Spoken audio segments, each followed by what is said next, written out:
Hello, lovely soul. Welcome back po.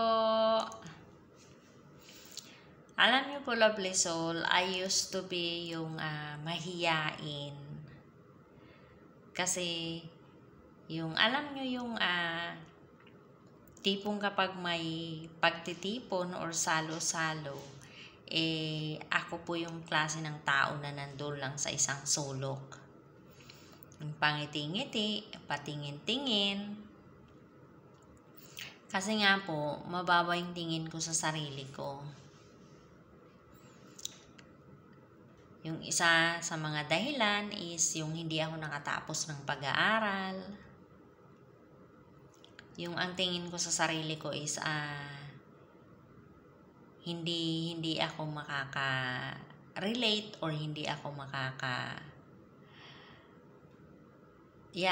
makaka-relate sa ibang tao.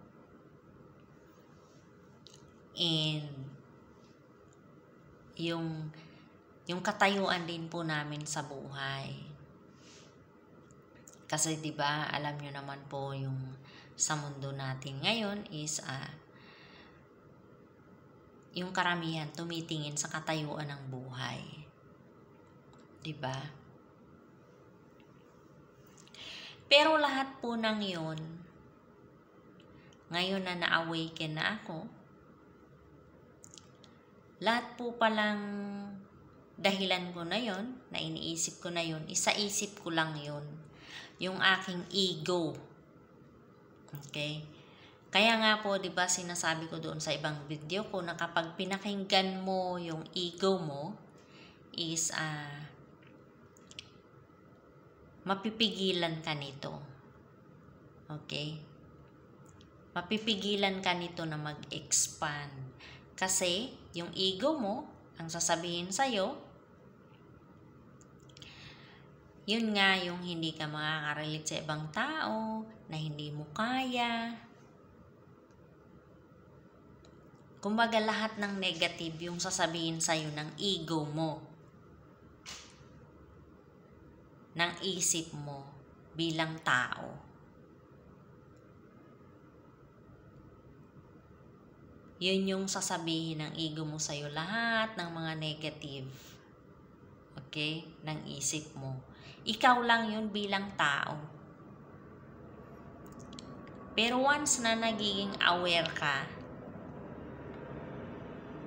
naging conscious ka sa lahat ng iniisip mo, sa lahat ng mga salitang lumalabas sa bibig mo, sa iyong action,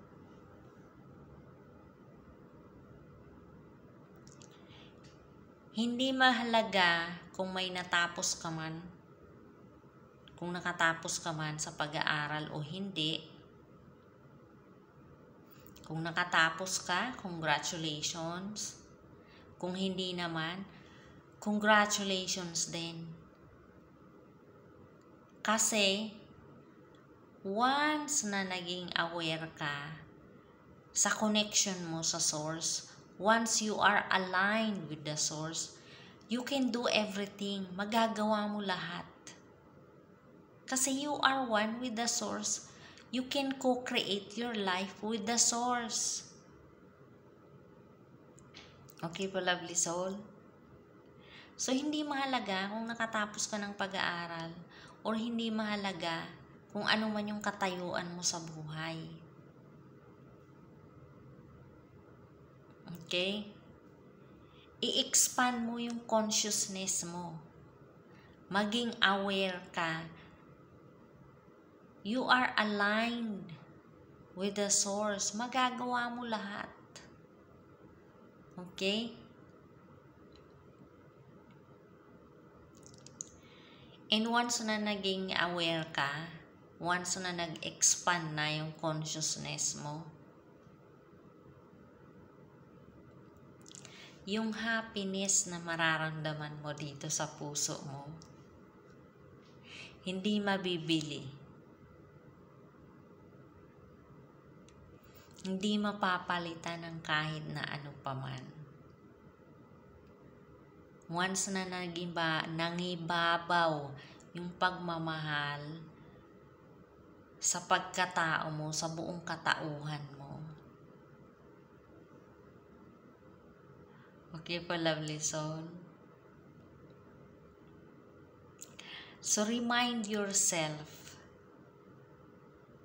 kapag nakakaisip ka ng negative or bumababa yung tingin mo sa sarili mo or pinanghihinaan ka, nawawalan ka ng pag-asa dahil sa katayuan mo sa buhay, ipaalala mo sa sarili mo yung connection mo kay Heavenly Father. Okay? Ipaalala mo sa sarili mo na you are one with the Source. You are aligned with the universe. You are aligned with Heavenly Father. You can co-create with the Source, okay? Kaya maging aware ka, i-expand mo yung consciousness mo.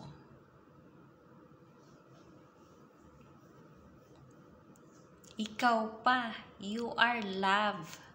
Okay? Ganun ka-generous si Heavenly Father. Okay, lovely soul? You are love. You are created with love. Okay? Remind yourself. Okay? Yung pagiging mahiyain mo, yung pagiging introvert mo, gifted ka. Okay? Gamitin mo yan. You can co-create with the Source. Okay, lovely soul?